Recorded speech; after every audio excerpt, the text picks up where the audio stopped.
Caleb Harmon's hands told his whole story. They were wide hands, knuckled and calloused, darkened by years of sun and soil. Hands that had wrestled barbed wire fences back into the earth after storms had hurled them sideways. Hands that had reached into the throat of a choking calf at 2 a.m. without a single flinch. Hands that had held his father's Bible at the graveside when Hezekiah Harmon was lowered into the red Texas earth 4 years ago and had barely trembled, because Caleb Harmon did not believe in trembling. He was 34 years old, broad-shouldered, brown-haired, with deep-set gray eyes that had a way of looking at a person as though he was calculating exactly how much trouble they were going to be.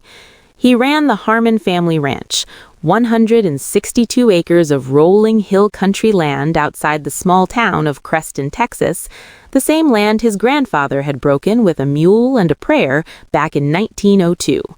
The ranch had cattle, a modest crop rotation of sorghum and winter wheat, 2 ancient pecan orchards, and a farmhouse that had seen better decades. It also had, depending on the season, exactly 1 employee, a leathery, slow-moving ranch hand named Pete Dillard, who was 71 years old and worked with the pace of a man who had made peace with the fact that the world was not going anywhere. Caleb had weathered 4 hard years alone since his father died. The drought of the summer before last had cost him 20% of his herd.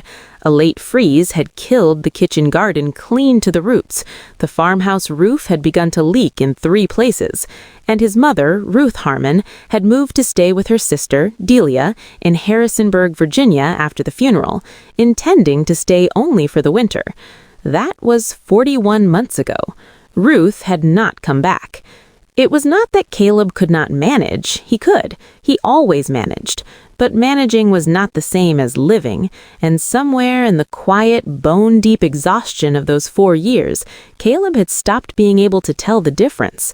The house smelled like dust and leather, and something faintly soured, a smell that comes to places where no woman's hand has been in too long. His meals were functional, his evenings were silent, his Sundays were short church services and long rides back along the fence lines, checking for breaks. He needed help. That was the plain truth of it. He needed his mother home. He had written to Ruth twice. She had written back both times. Cheerful, chatty letters full of news about Delia's garden and the local church quilting circle, and how lovely the Blue Ridge Mountains looked in November, but containing not a single mention of coming home. After the second letter, Caleb had sat at the kitchen table for a long time, reading it 3 times, and then folded it carefully, set it on top of the others in the kitchen drawer, and decided he was going to Harrisonburg to fetch her himself. He told Pete he'd be gone no more than 10 days. He packed 1 bag. He wore his good boots and his church hat, because you didn't travel on a long journey looking like a field hand, no matter what your father's name was on the deed. He boarded the eastbound train from San Antonio with a ticket in his breast pocket and the firm, unshakable conviction that a man who had survived 4 Texas droughts and a father's death and a leaking roof and 20% cattle loss was more than capable of collecting 1 small, widowed mother from Virginia and bringing her safely back to where she belonged. He was, as it turned out, catastrophically wrong about this, but that part comes later. Because first, there was Harrisonburg, and Harrisonburg had Eliza. The Shenandoah Valley in early October is a thing that will undo a person. The mountains folded themselves against a sky the color of washed china. The maples ran red and gold along every ridgeline. The air came off the hills carrying the scent of wood smoke and ripe apples and something else, something floral and sweet and ancient that a person from the flatlands of Texas would have no name for.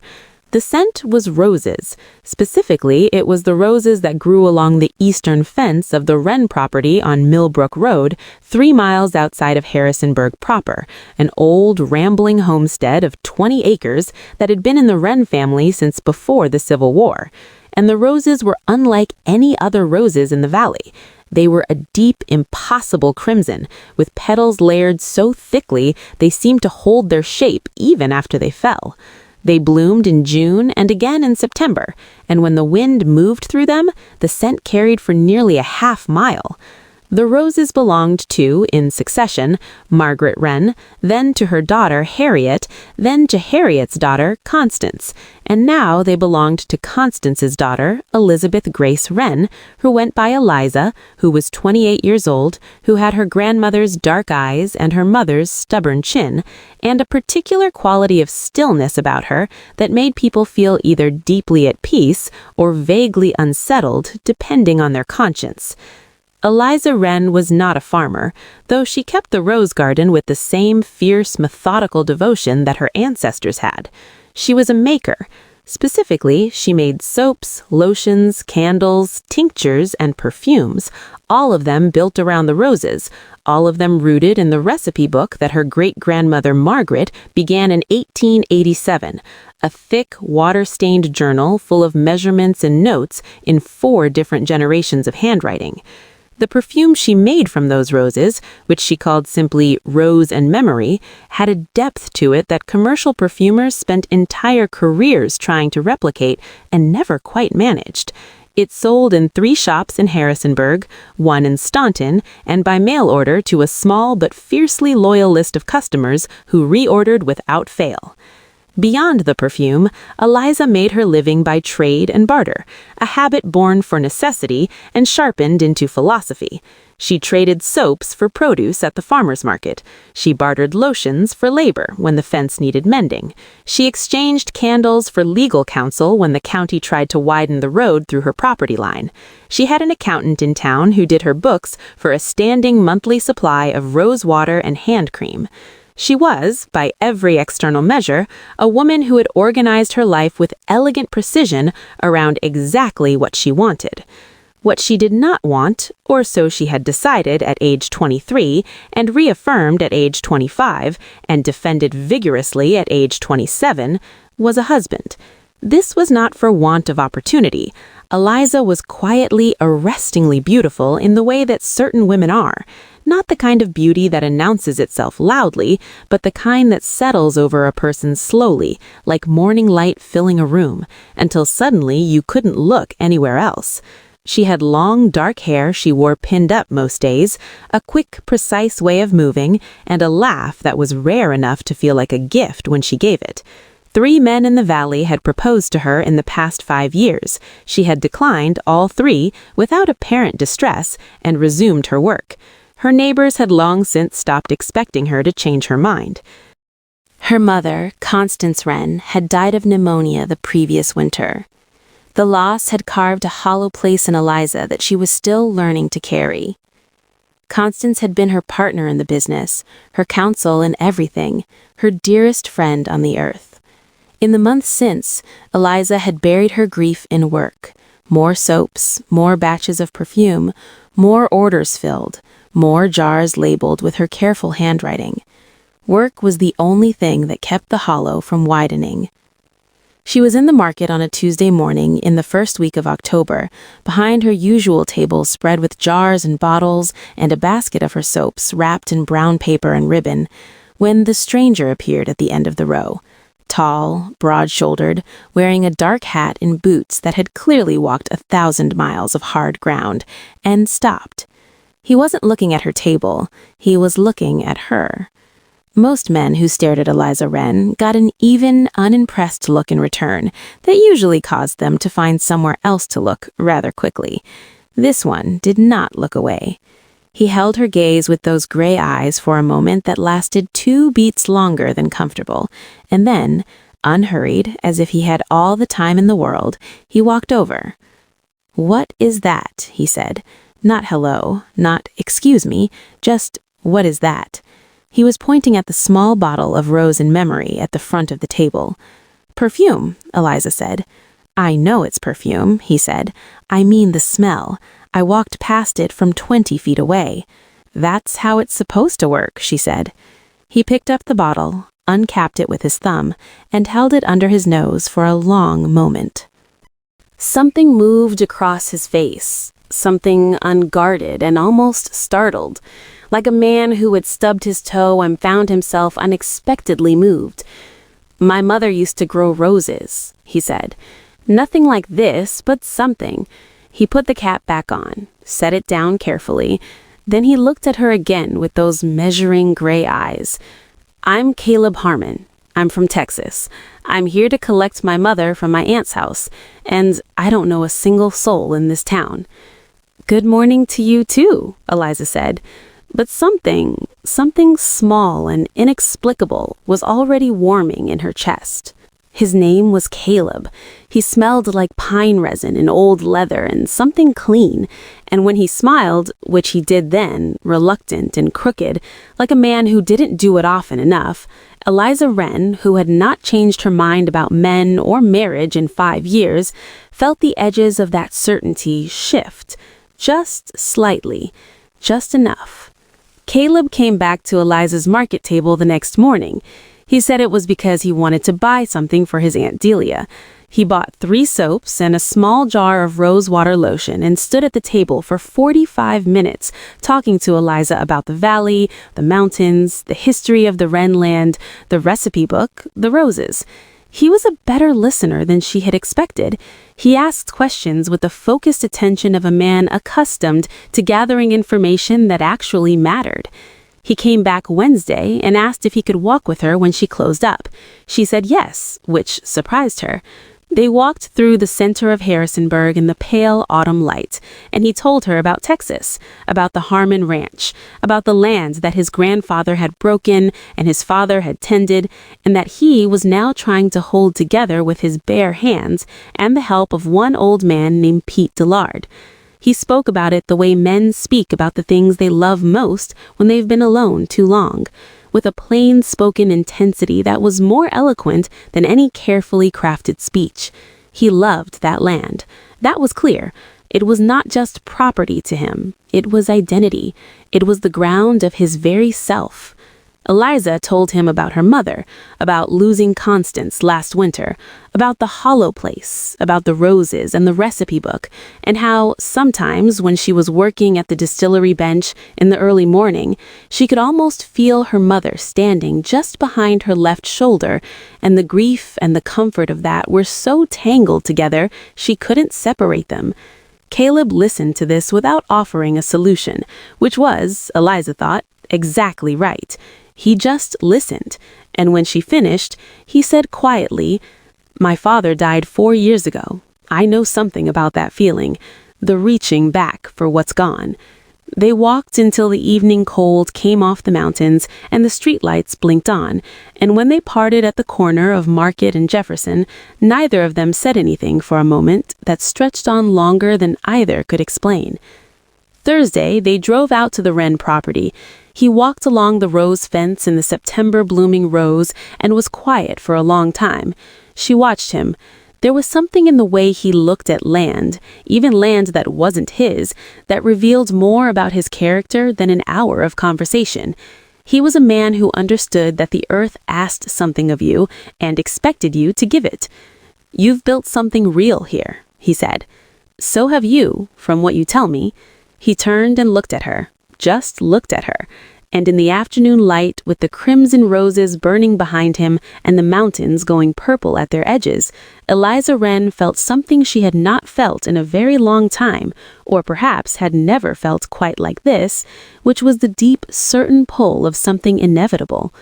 Friday, his last full day before he was to take his mother and head back to Texas, he arrived at her door at noon with a look on his face that she had not seen before, serious, almost pained. "I have something to say, and I need you to hear the whole thing before you respond." She crossed her arms. "Go ahead." He said, "I have known you for 5 days. I know that is not long enough. I know a reasonable man would go home, write letters, come back in the spring, court you properly, and wait. I know all of that. But I have been alone on that ranch for 4 years, and I have been numb for 3 of them. And in 5 days of knowing you, I have felt more alive than I can remember. And I think that means something I am not willing to walk away from." He paused, swallowed. "I am asking you to come to Texas and be my wife." The silence that followed was enormous. Later, Eliza would try to explain to herself, and fail, why she said yes. She had spent 5 years saying no to better situated men in her own county. She had built a life precisely shaped to her own needs and desires. She had a business, a garden, a history, a recipe book that represented 4 generations of women who had made something extraordinary from this piece of earth. But she was also 28 years old and grief-raw, and more alone than she had let herself acknowledge. And she had looked at Caleb across those 5 days and seen a man who was true, rough and plain, and sometimes blunter than was polite, but true. And something in her, something older than reason, deeper than logic, said, "Yes." "Yes," she said. He blinked, as if he had braced for no. "Yes?" he said. "Don't make me say it 3 times, she said.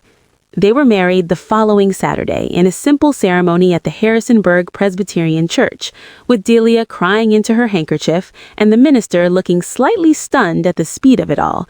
Eliza wore her mother's blue dress. Caleb wore his good boots. There were no flowers except for a single stem of crimson rose that Eliza clipped from the fence that morning and tucked in her braid. They were happy. They were radiantly, foolishly, dangerously happy.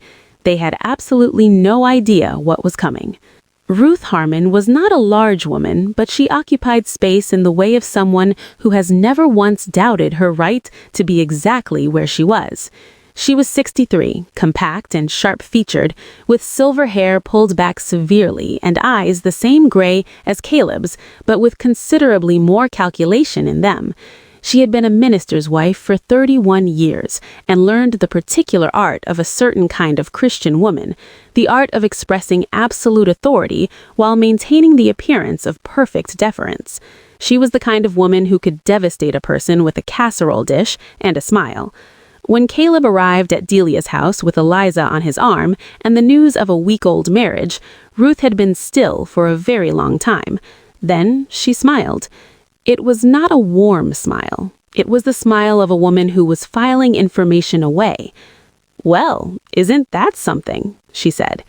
Delia cried and hugged Eliza and said she was beautiful and that Constance would have been so proud, and Eliza cried too, and the evening was kind enough on the surface.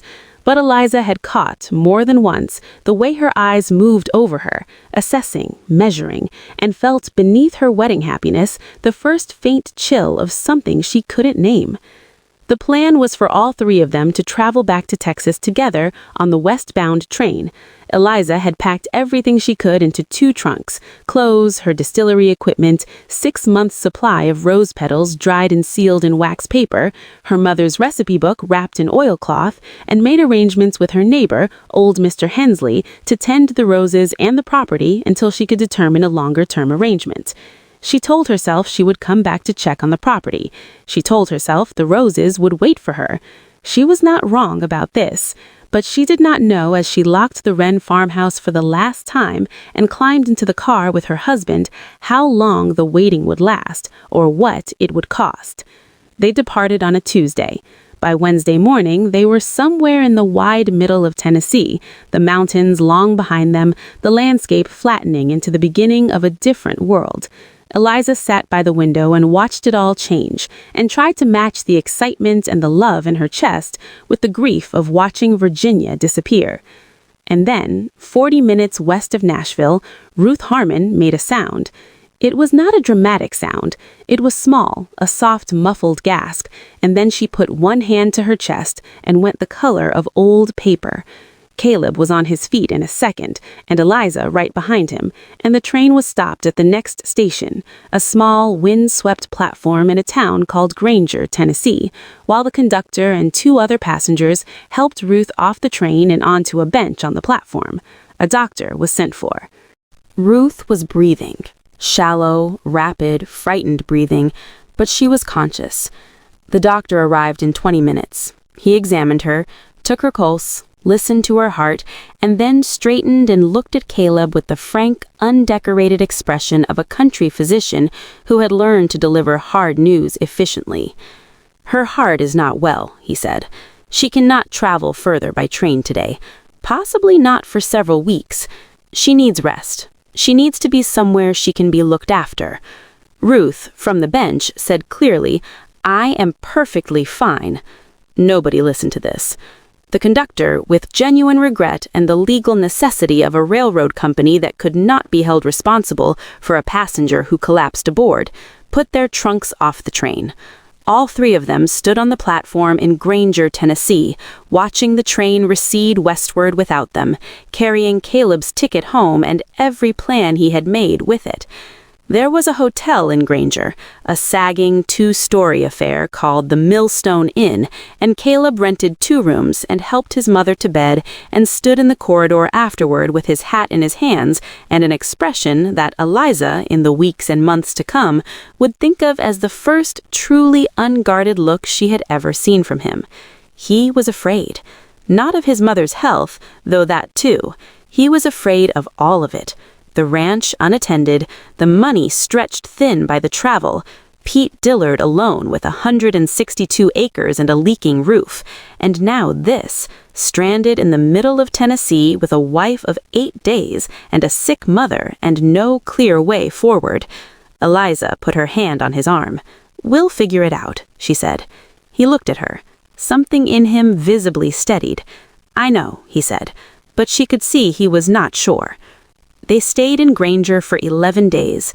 Eliza, who had no experience with Tennessee and no connections there, and nothing to do but tend her mother-in-law and worry, found herself, almost involuntarily, doing what she always did when she needed grounding. She worked. She had her dried rose petals and her recipe book and a few basic supplies she'd packed. In the small hotel room, using a borrowed pot and the room's little wood stove, she began making soap. Simple soap, no fancy distillation, no perfume, but soap. And something about the familiar motions of it, the measuring and the mixing and the waiting for it to set, calmed her in a way that she needed badly. The hotel owner's wife noticed. By day 3, she was trading soap for meals. By day 7, half the women in Granger knew about the lady at the millstone who made soap that smelled like something you'd find in heaven, and Eliza had traded her way to enough credit that their lodging for the full 11 days had cost Caleb almost nothing. Caleb watched this with an expression that was equal parts admiration and something else, something that might have been, if he'd been honest, a faint unease.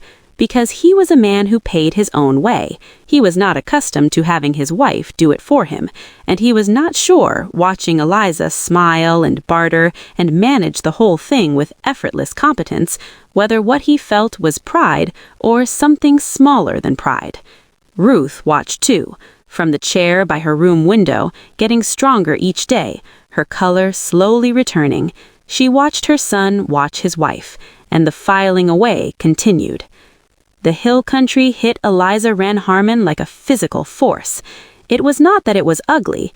In its own stark, enormous way, it was extraordinary. The limestone hills rolling away in every direction, the cedar and live oak dark against the pale sky, the far-off blue of mountains that weren't quite mountains. The light was different here, harder, more direct. A light that had no softness in it, nothing of the blue gauze that hung over the Shenandoah Valley in the mornings. And it was so quiet. Not the valley quiet that she knew, which was a living quiet, full of bird sound and wind in the oaks and the creek running over stones. This was a different quiet, vaster, a silence that went on until it pressed against the ears. The Harmon farmhouse was bigger than she'd imagined and more worn. 2 stories of gray limestone with a deep front porch and windows that needed their glazing replaced, and a kitchen that clearly belonged to a succession of hard-working, practical women who cared nothing for aesthetics. The floors were clean, the walls were bare, the pantry was organized with military precision, but there was no warmth in it, no color, no life except for the functional. Pete Dillard met them at the door. A lean, creased old man with tobacco-stained mustache and careful eyes.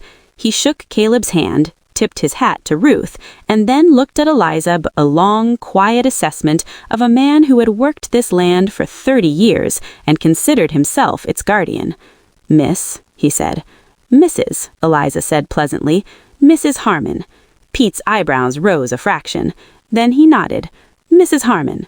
Caleb gave her a quick, apologetic look. She smiled to let him know it was fine. It was fine. Everything was fine. But nothing quite was fine. The first month was the hardest kind of hard, the kind that looks manageable from the outside and slowly, quietly grinds a person down from within. Caleb was up before dawn every day and back only at dusk, and the hours between were full of the ranch's unceasing demands. He came in tired and hungry and distracted, and he was tender with her when he remembered, which was not always. He was not unkind, he was just absent in the way of a man whose mind was always already at the next problem before the current one was solved. Eliza had brought her rose petals and her recipe book and her distillery equipment, which Caleb had helped her set up in the back room that connected to the kitchen. She worked there in the early mornings before the household day started, and on the evenings he came in too tired to talk. It gave her a foothold, a self, a reminder of who she was when she wasn't just the new Mrs. Harmon. But the roses were the problem. Her dried petals would last through the winter, but come spring she would need fresh ones, and there were no roses in the hill country, at least none like hers. She had brought cuttings, carefully wrapped in damp cloth, and planted them along the south wall of the farmhouse. Most of them had taken, but the Texas soil was different. The climate was different. And she did not know yet whether the roses would thrive or merely survive, or slowly give up and die. She watched them every day with a vigilance bordering on prayer. They were not just plants. They were the thread back to her mother, her grandmother, her great-grandmother. They were rose and memory. And if they died here in this alien soil, she wasn't sure what that would mean. Ruth was the other thing. She had recovered well from her heart episode and was physically quite strong. She had also settled into the Harmon farmhouse with a proprietary ease that was faintly and then less faintly alarming. She knew where everything was. She reorganized the pantry within the first week, returning it to a system that evidently predated Eliza's arrival. She took over the cooking without discussion, presenting this as a help rather than a displacement. She sat in the chair that was clearly her chair in the sitting room in the evenings, with her knitting and her particular quality of serene watchfulness. And she was exquisitely, surgically polite to Eliza. That was the genius of it. Ruth Harmon never said anything overtly wrong. She never criticized. She never corrected. She simply occupied, with perfect, smiling authority, every space that might have been Eliza's, and made it quietly clear whose house this was, and whose son this was, and whose land this was, and that Eliza, for all her Virginia manners and her perfume recipes, was a guest who had not yet earned her permanent place. "You've been so helpful," Ruth would say, watching Eliza attempt to cook a meal that Ruth would then gently improve upon. "You're doing beautifully for someone who's never run a ranch kitchen before." Or, "That soap smell is so strong, dear. Maybe the back room isn't the best place for it. I worry about the food absorbing the scent."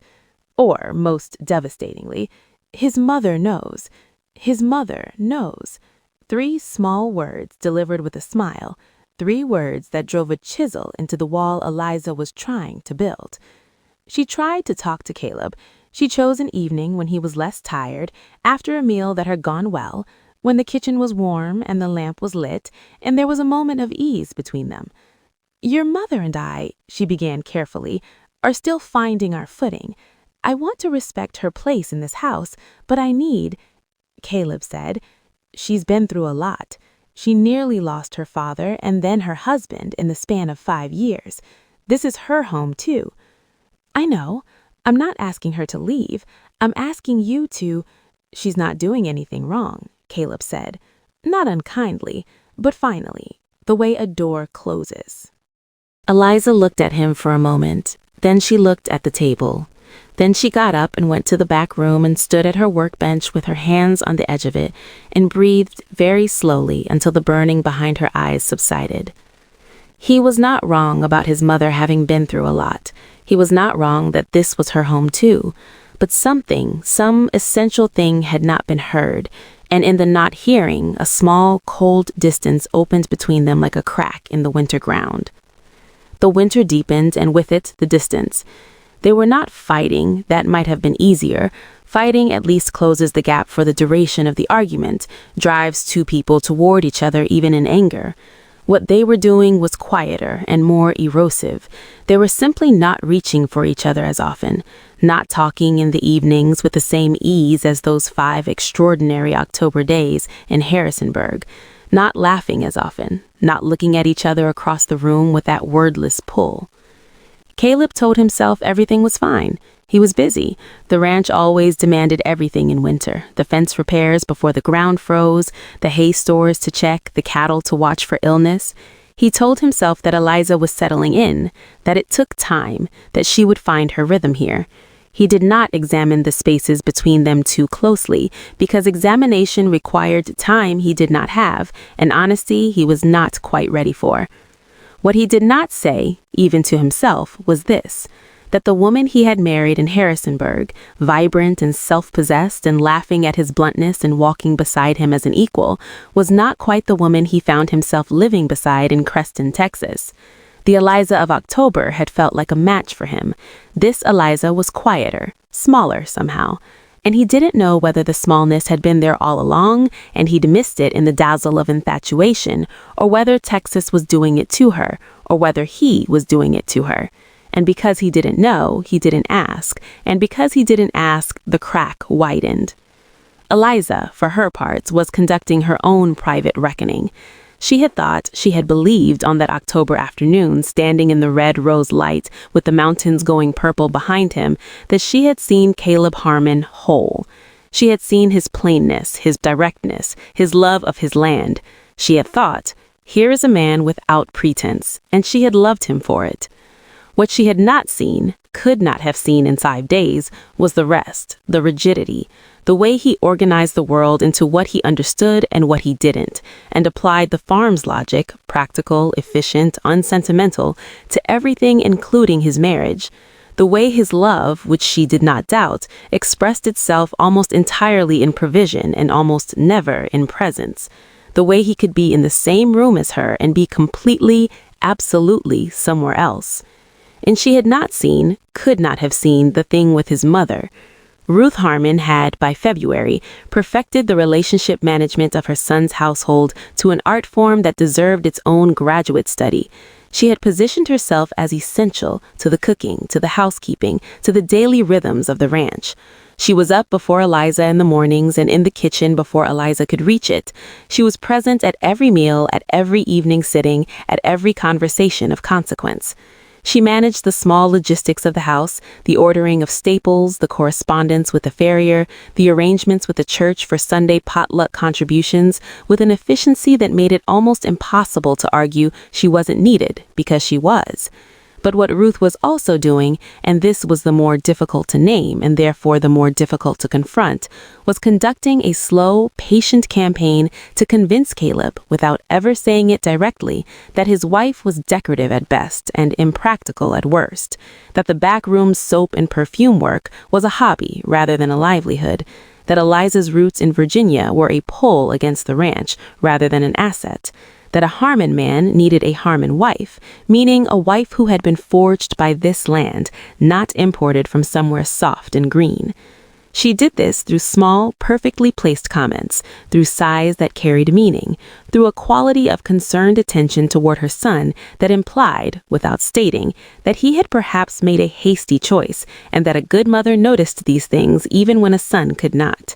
And because Caleb loved his mother and trusted her instincts and depended on her counsel his entire life, the comments landed. Not immediately, not dramatically, but they landed the way fine grit lands on machinery, invisibly accumulating, until one day the thing grinds. The grinding began in earnest in March.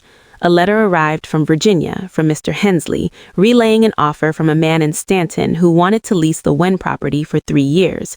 The offer was generous. Eliza needed to make a decision. She brought it to Caleb at the dinner table with Ruth present, a tactical error she would later regret. I think I should go back for a week just to see the property, settle the lease, and check the roses. I could also bring more petals. The dried stores are running low. Caleb looked at her across the table. Ruth, at the far end, did not look up. Go back to Virginia. A repetition, not quite a question. Just for a week, she said, to manage the property. You could manage it by letter, he said. Hensley seems capable. There are things you can only assess in person, the roses especially. The roses, Ruth said from the end of the table. Her voice was gentle, conversational. The ones on the south wall are coming along nicely, aren't they, Caleb? I saw new growth yesterday. It was a masterful redirection. Caleb's eyes moved to his mother, then back to Eliza. I'd rather you stayed. Spring's busy. I need... What do you need? Eliza said quietly, specifically. He blinked. The question had teeth he hadn't expected.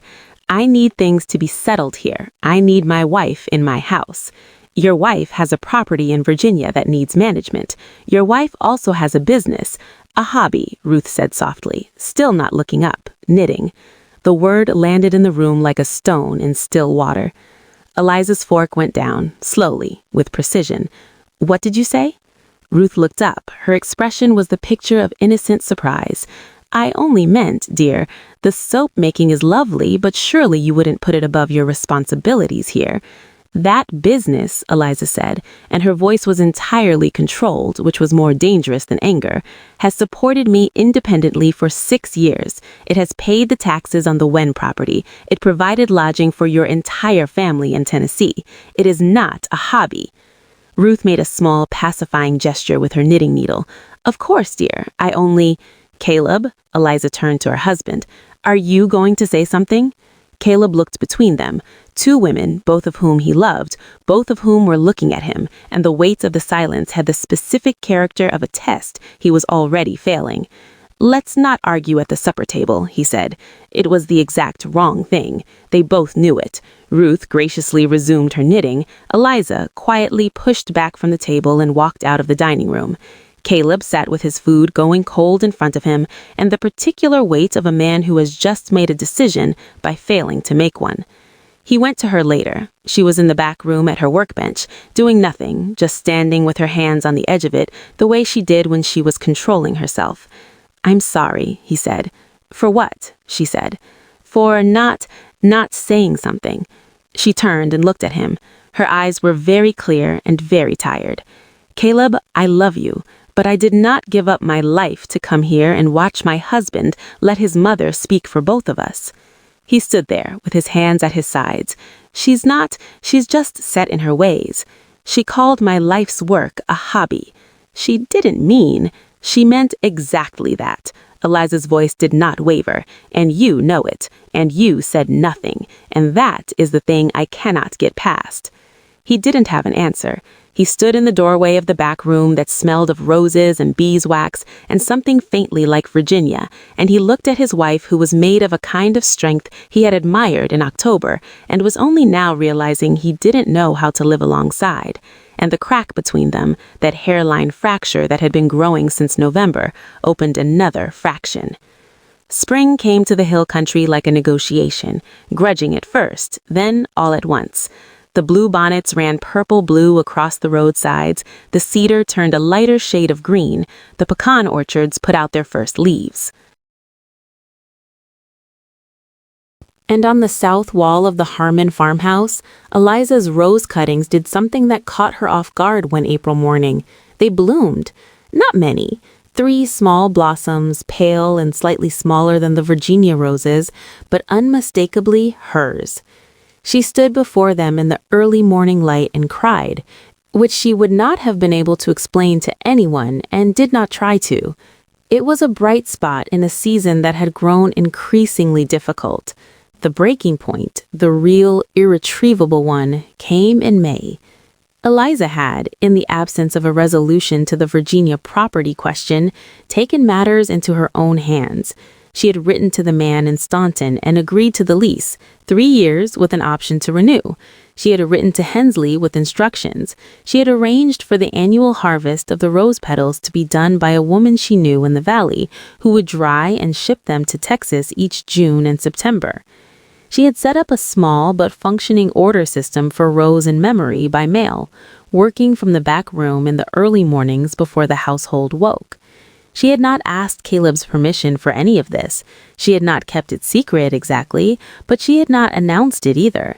In her mind, it was her business, her property, her inheritance. It required no more permission than he required when he made decisions about the herd or the hay rotation. Ruth found the mail order ledger. She was not snooping, or at least that was the story. She had come into the back room to ask Eliza something and had noticed the ledger open on the workbench. She had not rifled through it. She had simply noted, she told Caleb this that evening when Eliza was out checking the rose wall, she had simply noted that it appeared Eliza had signed a lease on the Virginia property without mentioning it and was running a mail order business from the ranch without, as far as Ruth could tell, discussing it with Caleb. "I'm sure she meant to tell you," Ruth said. Her voice was warm with charitable interpretation. "She's just very independent. It's how she was raised." The independent was not a compliment in Ruth's mouth. It was a warning. Caleb was in the kitchen when Eliza came in from outside. The look on his face stopped her in the doorway. "You leased the Wren property," he said. She put down the basket she was carrying. "Yes." "Without telling me?" "I manage my own property." "You're my wife," he said. "We make decisions together." "Do we?" she said. And there was something in the way she said it, quiet, not angry, but weighted with months of accumulated evidence that hit him harder than raised voices. "That's not fair," he said. "Caleb, when have I been asked? When have we sat down and made decisions together? You make decisions about the ranch. Your mother makes decisions about the house. Where am I in this?" She stepped further into the kitchen. "I am not being deliberately secretive. I am trying to maintain a piece of my life that I am not willing to surrender. Because if I surrender it, I don't know who I am anymore. And I am asking you, I am begging you to understand that." He looked at her for a long time, and Eliza waited, with everything in her hoping, "Please let him hear me. Please let him see it." "The ranch has to come first," he said. "That's not a choice. That's the reality of this life." She closed her eyes, opened them. "Then what is my place?" she said. "Tell me plainly, what is my place here?" He opened his mouth, and then, because he was not a dishonest man, even when honesty was costly, he closed it, because he didn't know. He did not know what her place was. He had brought her here needing help, needing warmth, needing someone to stop the house from feeling like an empty shell. He had called it love, and it had felt like love in Virginia. But love required learning, and he hadn't done that learning. He had assumed she would fit herself to the ranch's shape, and she was not fitting, and he did not know what to do with that. "I see," she said, reading his silence with the precision of a woman who had learned to read silences young. She walked past him, went up the stairs, did not come down for dinner. Ruth set a plate aside for her, which was somehow the most crushing detail of the whole evening, the generosity that was not generosity, the kindness that was an arrow. Caleb sat at the table alone with his food and the sound of Pete's boots crossing the porch outside, and the night coming down over the hill country, and he felt, for the first time in 4 years of hard living, that he might have done the one thing worse than the drought and the dead cattle and the leaking roof. He might have broken something he actually loved. June came. The roses on the south wall bloomed again, more of them this time. 13 blossoms, not the lush layered crimson of the Virginia fence, but alive, surviving, adapting to the soil that was not their native soil. Eliza stood before them every morning and thought, "I know exactly how you feel." They were not happy, she and Caleb, in the way they had been happy in October. That happiness, that immediate, all-consuming, head-first happiness, was gone, and in its place was something harder to name. Not hatred, not even the active, burning discomfort of people who cannot stand each other. It was more like a mutual bracing, 2 people tensed for the next collision, going carefully around each other, managing. She had tried, in the weeks after their kitchen argument, to find some small point of contact.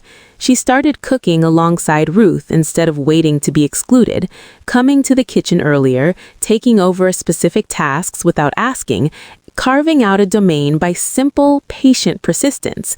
Ruth, who was clever, adapted her strategy rather than resist openly. She began to defer to Eliza on certain things: the seasoning of the soup, the arrangement of the dining table, small concessions that kept her looking magnanimous while the larger architecture of her control remained intact. Eliza saw this, but she also saw something she had not expected: that Ruth was lonely. Not in the way Eliza was lonely, raw and bewildered. Ruth's loneliness was older, more sealed, the loneliness of a woman who had built her identity so completely around being needed that she had forgotten what else she might be. She clung to her son and this house because this is where she was important. Everything outside of it felt like absence. Understanding this did not make it easier, but it changed the quality of Eliza's response, from hot resentment to something more complicated, more careful. She stopped trying to fight Ruth and started trying to find spaces that did not require a winner. She gave Ruth the kitchen. She took the back room and the south porch and the rose wall. She started teaching the church ladies in Creston how to make soap. 3 of them came on Thursday afternoons and learned, and it turned out 2 of them were eager to become regular supply customers for her mail order business, spreading word to 3 other counties. Ruth observed this from a distance, said nothing, could say nothing because Eliza was not taking anything from Ruth. She was simply building elsewhere. Caleb noticed. He noticed more than he showed, because Caleb Harmon was always better at noticing than at acknowledging what he'd noticed. He saw his wife building something in his house and in his community, carefully, without needing his permission. He saw the Thursday women on the porch with their soap molds and their laughter. He saw Eliza in the early morning at her workbench with the rose scent moving through the house. He saw the ledger filling with orders. And he did not know what he felt about it, which was, he was beginning to understand, a larger problem than the thing itself. The conversation that changed things happened on a Tuesday night in July. He had come back from a long day with a burst irrigation pipe and a lame steer, and Pete Dillard's announcement that he was retiring at the end of summer, and he was dirty and tired and short-tempered. He came into the kitchen to find it empty. Ruth had gone to bed early with a headache, and Eliza at the table, alone, writing letters in the lamplight. He poured himself water from the pitcher and sat down across from her. She looked up. There was a beat of the careful, braced distance between them. Then he said, not planned, not rehearsed, just blurted, because he was too tired to be careful, "Do you regret it?" She set her pen down. "Regret what?" "Saying yes, coming here, all of it." She was quiet for a moment. He watched her face, the way she thought, the slight movement of something working behind her eyes. "Sometimes," she said honestly. The word hit him. He had known the answer somewhere, had half feared it, but hearing it plain still did something to him that he hadn't braced for. "Do you?" she asked. He opened his mouth, closed it, and then, because he deserved the same honesty back, he said, "No, I don't regret marrying you. I regret that I not thought carefully enough about what it would ask of both of us." He turned the glass in his hands. "I brought you here like I was buying cattle. Like I had a need and you were the answer to it. And all I had to do was get you here and everything would sort itself out. That's," he exhaled, "that's not how it works. I know that now." She was looking at him very steadily. "You're right," she said. "It isn't." "I don't know how to be married," he said. "I watched my parents and they had a way that worked for them that I don't think works for us. My father decided things. My mother managed the house, and I brought a wife home who was not that woman and tried to fit her into that shape anyway." He met her eyes. "I'm sorry. For more than the one thing, for the accumulation of things." Eliza was very still, and then something in her, some long-held tightness, shifted. Not resolved, but shifted. "I'm sorry too," she said. I said yes to a man I barely knew and expected the knowing to happen by itself.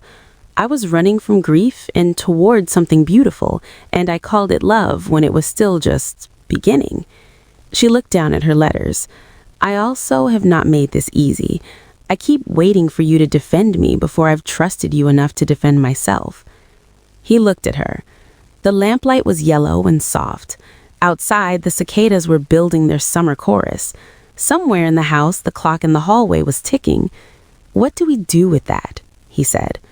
I don't know, she said, but I think we have to find out together. Not with your mother as the referee, not with me in the back room and you in the field and both of us just enduring. Together. He nodded slowly. Together, he said. It was not a resolution. It was barely a beginning, but it was the first real conversation they had had since October. The first one where both of them were fully present, neither managing, neither deflecting, neither waiting for the other to look away. And sitting at the kitchen table in the July heat with the cicadas outside and the lamp between them, Caleb Harmon looked at his wife. Not the idea of his wife, not the answer to a need, but the actual woman sitting across from him with her letters and her tired eyes and her stubborn chin, and felt something move in him that was not infatuation. Infatuation was easy. Infatuation was October light on rose-red fences. This was harder. This was something with roots. 3 days after that kitchen conversation, Eliza did something she had been putting off since January. She sat down with Ruth, not to argue, not to reclaim territory, not to perform the patience of a good daughter-in-law for an audience of one.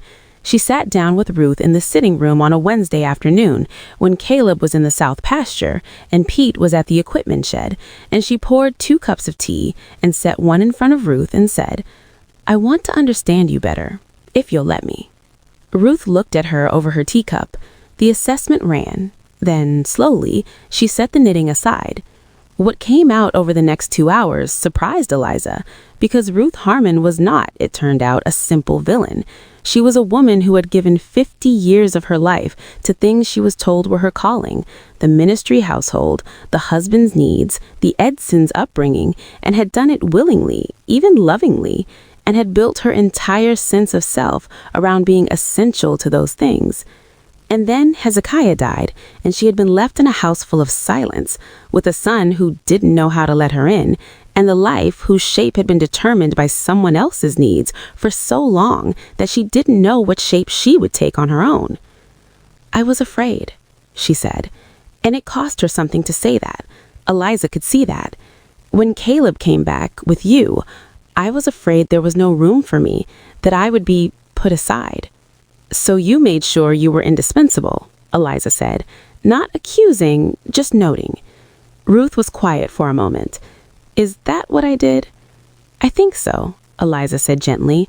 I think you are a remarkable woman who does not know what she's worth when she's not being needed by someone. Ruth's jaw tightened.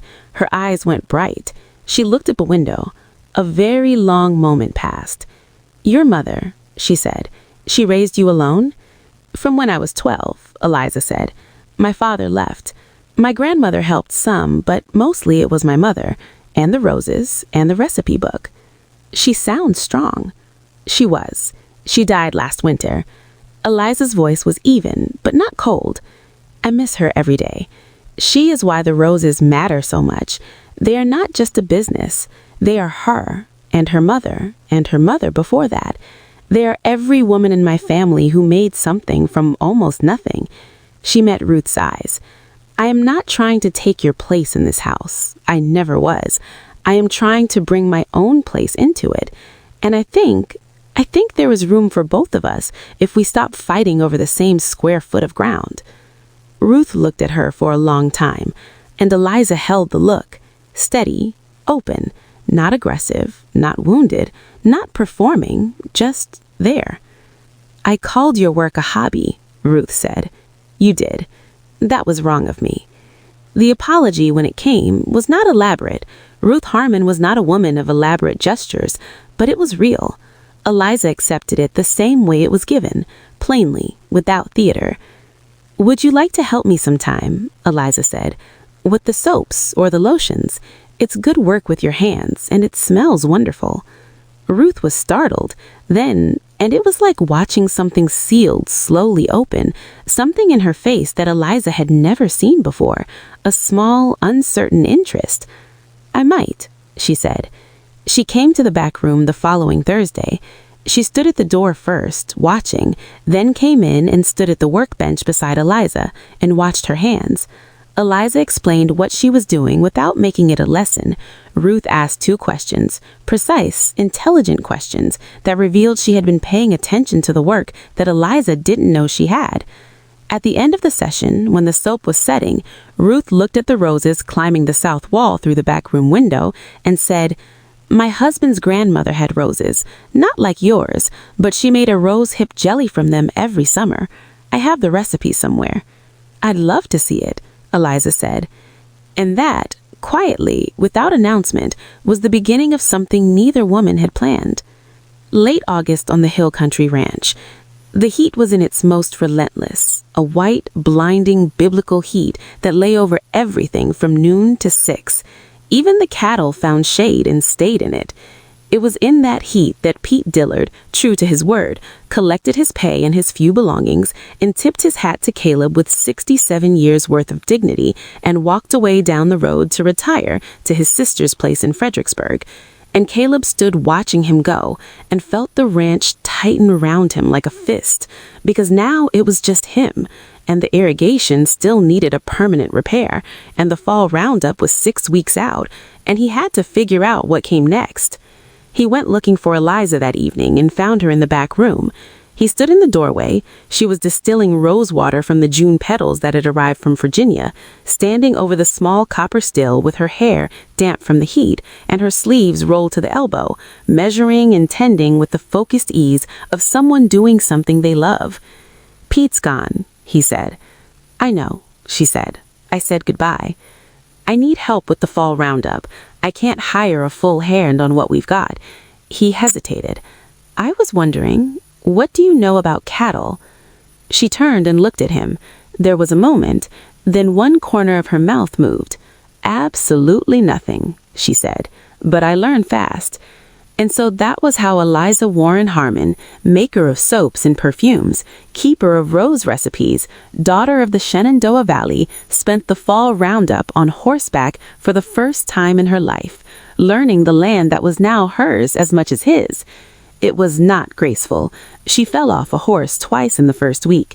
She asked Caleb too many questions, then not enough. She got sunburned across her nose and cheekbones and developed calluses in new places. But she was there, every morning, in her boots, ready. And Caleb, riding beside her, correcting her grip on the reins, watching her figure out the land with the same methodical persistence she brought to everything, felt something happening in him that he had no precise word for. Not the dizzy infatuation of October, something steadier, something that was about who she actually was, rather than who he had imagined. She didn't belong here, not naturally, not in the way someone born to this land belonged, but she was choosing it, every day, getting back on the horse, choosing it. And something about that choice, freely made, daily renewed, at genuine cost, was the most compelling thing he had ever watched. "You don't have to do this," he told her one evening. They were sitting on the porch after supper, watching the last light go off the hills. "I can hire a day hand for the big pushes." "I know," she said. "Then why?" "Because it matters to you," she said simply. "And you matter to me. That's how this is supposed to work, isn't it?" She glanced at him sideways. "I believe I read that somewhere, possibly in the recipe book." He laughed, really laughed, the kind that comes from somewhere undefended, and Eliza, hearing it, felt the last of her own bracing ease. "For what it's worth," she said, "I could teach you to distill rose water. Might come in useful." "I will never," he said firmly, "distill rose water." "We'll see," she said. He looked at her in the evening light. "I do love you," he said, "not the idea of you. You, the actual, complicated, stubborn, rose-obsessed, soap-trading you." She was quiet for a moment, and then, "I love you too." The actual, hard-headed, over-responsible, emotionally constipated you. He winced. Emotionally constipated? You've been getting better, she said generously. He shook his head, but he was still smiling, and she was still smiling, and the cicadas were singing their September chorus, and the rose cuttings on the south wall had 27 blossoms now, she had counted that morning, and the hill country air was beginning to carry the first edge of autumn, and something in Eliza Wren Harmon was beginning, finally, tentatively, to feel like itself here. Not because the land had become Virginia. It hadn't. It was still vast and hard and alien in all the old ways. But it was his, and slowly, at the cost of everything, it was becoming hers. October came around again. 1 full year since the market in Harrisonburg. 1 year since the blue dress and the church and the crooked, reluctant smile and the 5-day courtship that had launched the most difficult and most important year of both their lives. There was no grand celebration planned. They were not grand celebration people. Caleb's idea of marking an occasion was a good meal and being in bed before 9. Eliza's was slightly more elaborate, but not by much. What happened instead was this. Eliza had been working, for weeks, on something she had not told Caleb about. She had been experimenting, carefully, over many small batches in the back room in the early mornings with a new formulation, using the rose petals from the south wall, the Texas roses, the ones that had adapted to the hard soil and the relentless light and produced something different from the Virginia blossoms. Smaller, yes, but with a different quality to their scent. Sharper at first, more complex, less immediately sweet, and more layered, as if the difficulty of the climate had given them depth that the easy Virginia soil hadn't required. She had been working this scent against the Virginia base, testing it, adjusting, and she had found, after 23 attempts, something that was genuinely new. Not rose in memory, something else, something that was both Virginia and Texas, home and new home, past and present. She opened her great-grandmother's Margaret recipe book to a new page, the first page in 4 generations of writing, and in her own hand she wrote the formula. Beneath it she wrote the name, Wren Harmon Rose. She gave Caleb the first bottle on the evening of their anniversary. He took it the way he had taken the very first bottle in the market a year ago, with both hands, carefully. He uncapped it, held it under his nose. Something moved across his face, the same unguarded thing she had seen the first time, and then he looked at her. "This is different," he said. "It's our roses, the ones on the south wall, mixed with what I brought from Virginia. Both places, both of us." She paused. "I added it to the recipe book." He looked at the bottle for a long moment, and then at her. And Caleb Harmon, who had buried his father without trembling, who had survived 4 droughts and a bad marriage season, and a year of learning how to actually love a woman, had to press his lips together for a moment. "You put it in the book?" he said. "5th generation," she said. He reached across and took her hand, said nothing for a while. Then, "My grandmother's rose hip jelly, the recipe. Do you still want it?" "Yes," she said. "We could put it in the book too, if there's room." She looked at him, and then she did something he had counted twice in 11 months because it was that rare and that beautiful. She laughed, full, bright, unguarded, her whole face open. "There's always room," she said. The south wall of the Harmon farmhouse in October was something people drove a little out of their way to see. The roses had done something remarkable. They had spread along the south wall, around the east corner, up toward the porch railing. In June, they bloomed crimson. In September, they bloomed again in a shade slightly deeper, almost burgundy. And when the wind moved through them in the afternoon, the scent carried across the yard and into the house and down the road a 1/4 mile. The farmhouse itself looked different. The windows had been reglazed. The porch had been repainted white on Eliza's insistence and Caleb's labor. Inside, the walls were no longer bare. There were pictures now, and a quilt made by the Creston church ladies, and on the kitchen windowsill a row of small bottles labeled in Eliza's precise handwriting. Wren Harmon Rose, Rose and Memory, Ruth's Garden, a new line that Ruth herself had developed, built on the rosehip jelly recipe and a lavender cream that had become, to everyone's surprise including Ruth's, a genuine local bestseller. Ruth Harmon still lived at the ranch, but something in her had changed. She had found in the soap making and the lotions and the small, growing bigness of it a purpose that was hers, not derived from being needed, but actively built. She was proud of it in a way that was different from her old pride, less defended and more alive. She and Eliza still circled each other carefully sometimes, still moved around old bruises with practiced attention, but there was respect between them now, something genuine, something that had, improbably, been earned. The mail-order business had grown beyond the back room. Eliza had taken over a disused outbuilding and converted it, with Caleb's help and Pete Dillard's nephew as hired labor, into a proper workroom. 6 counties ordered regularly now. A shop in Austin had begun carrying Rose and Memory and sold out every shipment. There had been an inquiry from a retailer in San Antonio that Eliza was considering. She still visited the Virginia property once a year. The lease had been renewed. Hensley tended the original rose fence with devotion.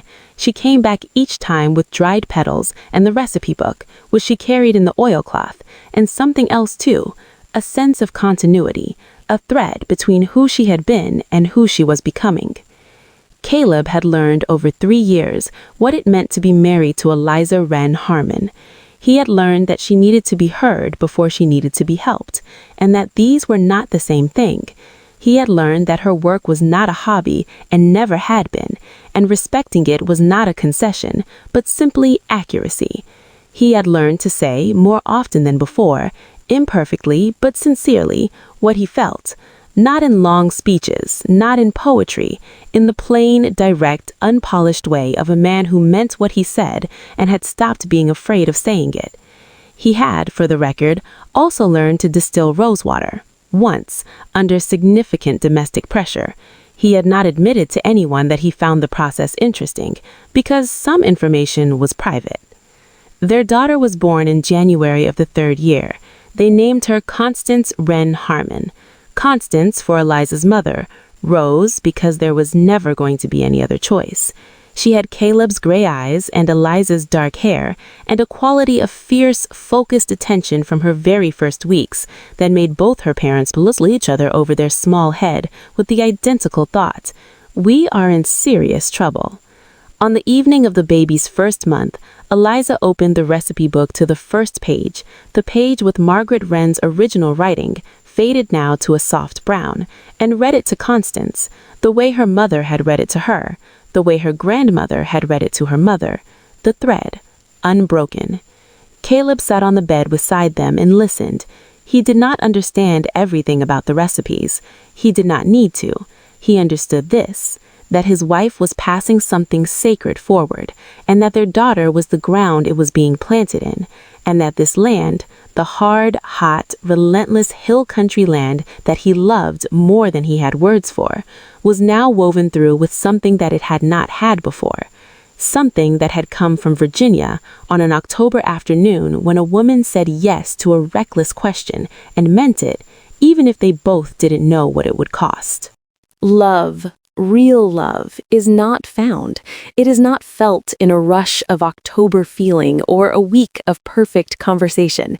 It is built daily, at cost, through disagreements that are had out instead of swallowed, through mother-in-laws sat down with in honesty instead of endured in silence, through a woman getting back on a horse she keeps falling off because the man she loves needs help, and she has decided he is worth it, through a man learning to say "I'm sorry" and mean it, and then learning to do better. It is built in the way that roses are built in strange soil, slowly, by adaptation, by putting roots down into ground that was not their native ground, and finding, somehow, a way to bloom. And it smells, when you have built it right, like something no commercial formula can ever quite replicate. It smells like home. Beloved, if this story moved you, if you heard something in Eliza's determination, or in Caleb's slow and imperfect learning, or in Ruth's unexpected grace, or in the image of a rose finding a way to bloom in soil it was never designed for, then let me say this to you. You are not too far gone. Your marriage is not too broken. Your family is not too complicated. Your dreams are not too tangled with someone else's expectations to survive.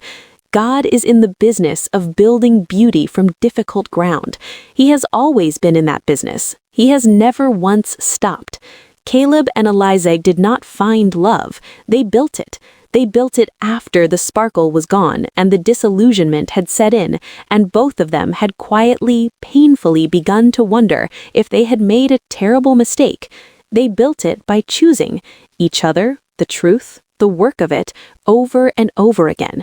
And that is what love is, not the feeling, the choice, the daily, costly, worthy choice. If you are in a marriage that has lost its October shine, hear me. The shine is not the point. It was never the point. It was just the beginning, the invitation, the door. What waits on the other side of that door, if you are willing to walk through it in honesty and humility, and the kind of patient, persistent love that the scriptures call agape, is something incomparably more valuable than shine. It is roots. It is depth. It is a life built on real ground. And if you are Ruth today, if you are holding on to your place so tightly that you have forgotten there is room for more than your own hands to hold, let her go. Let the new thing in. You are not being replaced. You are being invited to expand. And in that expansion, you may find, as Ruth Harmon did, that what you build alongside someone you were determined to resist turns out to be the most life-giving thing you have ever made. The roses will bloom in the strange soil, beloved. They will. It takes patience. It takes water. It takes willingness to stay in the ground even when you miss the mountains. But they will bloom. Thank you for spending this time with us here at the Blessed Christian Storyteller. If this story blessed you, encouraged you, made you cry or laugh or think or pray, please like this video. Please share it with someone who needs it today. You never know who is sitting in their car right now or lying awake at 3 a.m, needing these exact words. If you are new here, welcome, welcome, welcome. We are so glad God brought you to this place. Hit that subscribe button and join our family. We tell stories here that are meant to reach the deep places. Stories about love and loss and faith and redemption and the stubborn, persistent goodness of God in the middle of the messes we make. If you have been here, thank you for staying. Thank you for sharing. Thank you for every comment that says this story made a difference. You make this ministry possible. Until next time, beloved, tend your roses, do the work, choose the love, and trust the God who makes things bloom in places that should not be able to hold them. This is the Blessed Christian Storyteller. God bless you. We'll see you in the next story.